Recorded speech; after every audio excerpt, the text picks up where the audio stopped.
Lol.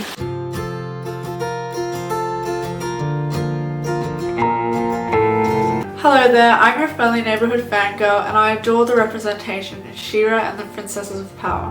Entrapta was the first actually autistic character I encountered after receiving my diagnosis, which I am so grateful for as she was created with the involvement of a neurodivergent crew member. N.D. Stevenson, the creator of the show, confirmed this all online, saying that 𝐶𝐻𝐴𝑃𝑇𝐸𝑅𝑆, a bored artist diagnosed with ASD, had a huge part in shaping her story and character, as well as the way she acted physically. Seeing Entrapta on my screen made me realize that even though my new label might put me in a box sometimes in the eyes of others, it would more importantly allow me to understand myself more and form special connections with others, real or fictional, that share experiences similar to my own. Although while Entrapta is a literal genius, I'm just a big boy genius fan. Anyway, I decided to cosplay Entrapta this year because of what she means to me, and the knowledge that creating her costume would both provide some challenges and hopefully teach me some new skills. This video will take you from the design stage through to the final photo shoot, so let's begin.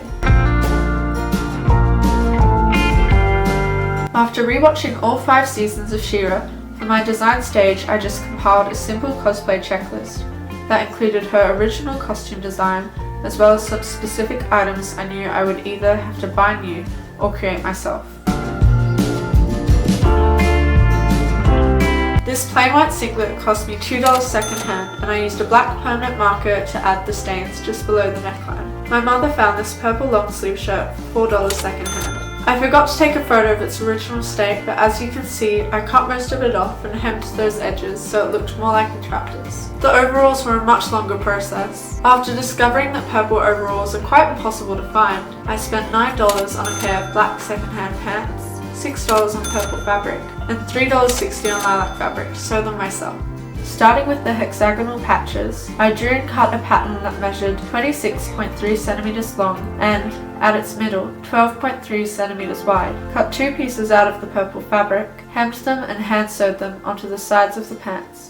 For the flares, I cut 4 purple pieces of 30 by 35 centimeters and 4 lilac pieces of 18 by 30 centimeters. I then hemmed the width edges of the lilac and attached them to the purple. Taking 2 of these now 2-colored larger pieces, I placed them together, good sides inside, and sewed up the length edges to create a flare. This was at an angle starting from 6 centimeters in at the top and ending at 4 centimeters in at the bottom. I copied that last step again with the 2 leftover larger pieces, and then attached my flares to the pants, just below the knee, hemming the purple width edge in the process. Lastly, I sewed the chest piece together. I cut 4 lilac rectangles of 28 by 56 centimeters before turning them into trapezoids and hemming their edges. Placing 2 of these together, bad sides on the outside, I sewed to join their edges, leaving a small section open so I could pull the good sides through. I copied that last step again with the 2 leftover pieces. Using the final scraps of the lilac fabric, I created the straps. They measured 5 by 50 centimeters. The straps attached to the upper corners of the trapezoids,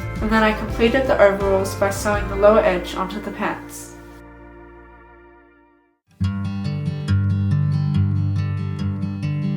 To make the mask, I spent $2.50 on black cardboard and $12 on bright pink paint.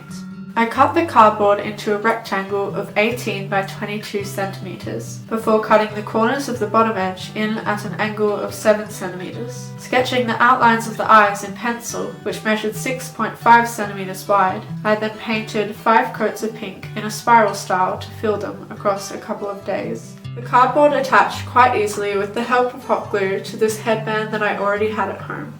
I found a pair of plain black gloves for $4.50 at a warehouse shop, and used the same paint from the mask to add these shapes. This took 5 coats as well. The boots Entrapta wears seem to be black or very dark purple, with a thin light purple stripe across the edges, a thick silver stripe across the toes, and a hot pink sole. I just chose to wear my plain black boots as they fit the overall colour scheme, instead of buying or making over a pair that I'd only wear as part of this cosplay. I used clay to create the crystal. First, I flattened a circle of purple and placed my pattern piece on top. It measured 7 centimeters long and 5 centimeters wide. Then I cut my base out. Second, I followed the same process using pink clay and a slightly smaller pattern piece, 5.5 centimeters long and 3.8 centimeters wide to be specific. Pressing the base and top together, I baked my crystal in the oven for around 15 minutes. I didn't have a purple permanent marker, so I used black to highlight the edges and write the first one's letters, supposedly spelling loved, on the front. I painted it with glaze to finish.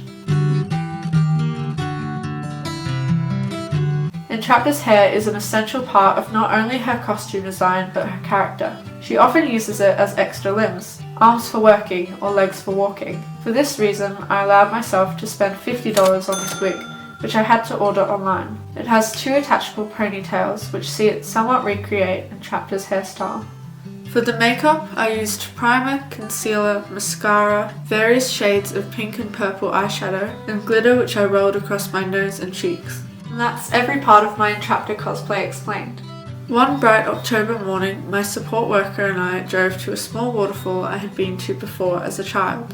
I chose it as my photo shoot location because of the surrounding rocks. Their form is slightly the same as those of Drill, the mountainous and mysterious kingdom Entrapta rules as princess. Anyway, apart from the lighting which turned out to be just a little too bright, it was very fun. Driving back, my support worker said something like, "All that time and all that work to make the costume, yet the photo shoot, which shows this to everyone, is over in a couple of hours." That statement really encapsulates how special these cosplay photo shoots feel to me. I hope you enjoyed the footage from this one, and thank you so much for watching this video.